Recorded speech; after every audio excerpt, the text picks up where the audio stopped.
안녕하세요. 건강프라임 박종화입니다. 겨울 스포츠를 제대로 즐기는 계절, 겨울입니다.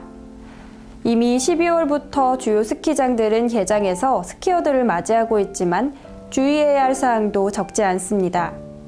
오늘 건강프라임에서는 겨울철 안과 질환인 설맹증에 대해 알아보겠습니다. 영화 히말라야에서 배우 정우가 하얀 눈이 반사된 빛으로 시력에 손상을 입는 장면이 있습니다. 설맹증인 것 같아 라는 대사와 함께 말이죠. 이처럼 설맹증이란 강한 자외선이 눈에 반사돼서 각막을 손상시키는 질환을 말하는 것으로 주로 스키장이나 썰매장, 얼음 빙판에서 발병될 수 있습니다. 한편 설맹증의 의미를 살펴보면 눈으로 인한 실명을 의미하는데요. 이 병명은 사실 정확한 명칭은 아니라고 합니다. 그렇다면 설맹증의 정확한 명칭은 무엇일까요?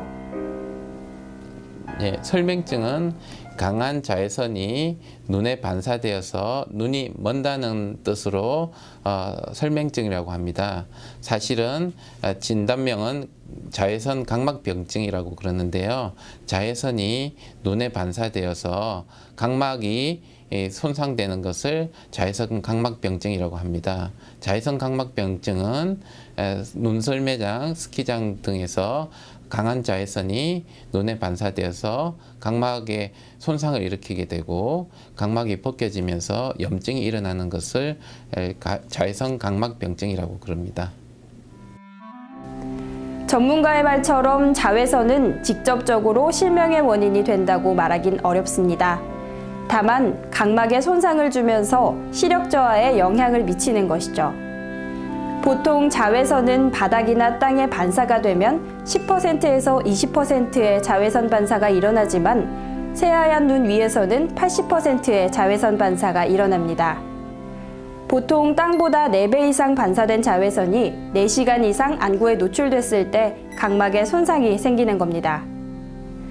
그렇기 때문에 겨울 스포츠를 즐길 때는 고글이나 선글라스 없이 5시간 이상 즐길 경우 설맹증의 위험에 노출될 우려가 매우 높습니다.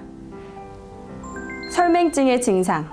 먼저 각막 상피세포가 벗겨지면서 눈물이 흐르고 눈에 통증이 생깁니다. 또 시력에도 영향을 주어 눈이 침침하고 시야가 흐릿해지기도 합니다. 만약 가벼운 각막병증인 경우라면 눈물약과 휴식을 통해 자연치유가 되지만 겨울 스포츠를 즐긴 후 설맹증 증상이 의심된다면 반드시 안과를 찾아 병명을 확인한 후 제대로 된 치료를 해야 합니다. 겨울 스포츠, 눈을 보호하고 안전하게 즐기기 위해서는 눈 위에서 자외선을 차단할 수 있는 고글이나 안경을 끼는 것이 좋습니다. 또 되도록이면 자외선을 직접 눈으로 보지 않아야 하고 건조함을 피하기 위해 눈물약을 사용하는 것도 좋습니다. 마지막으로 평소에 눈 건강에 도움을 주는 비타민 A나 비타민 C 등 무부영제 공법으로 만든 천연 비타민을 섭취하면 각막 상피가 튼튼하게 되어 각막병증이 잘 생기지 않게 됩니다.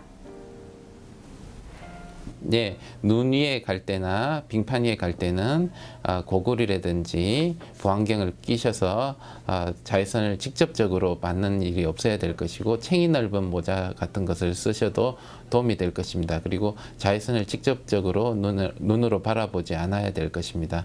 또한 그 식이요법으로서 비타민 같은 것을 드시면 그 각막 상피가 튼튼해져서 자외선에 의한 각막병증이 생기는 것을 예방할 수도 있고요.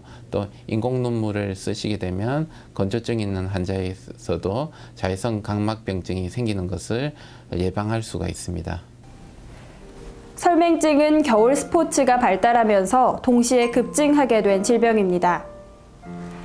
그렇다면 평소 겨울 스포츠를 자주 즐기는 노르웨이나 북유럽 쪽 사람들도 설맹증에 자주 노출될까요? 그렇지는 않다고 합니다. 유럽 사람들은 눈 위에서 활동할 때 고글이나 모자 등을 쓰는 것이 생활화되어 있기 때문에 설맹증 빈도수가 낮다고 합니다. 우리가 눈 위에서 야외 활동을 할 때 경각심을 갖고 사전 예방이 필요한 이유죠. 지금까지 겨울철 조심해야 하는 질병, 설맹증의 모든 것, 건강프라임이었습니다.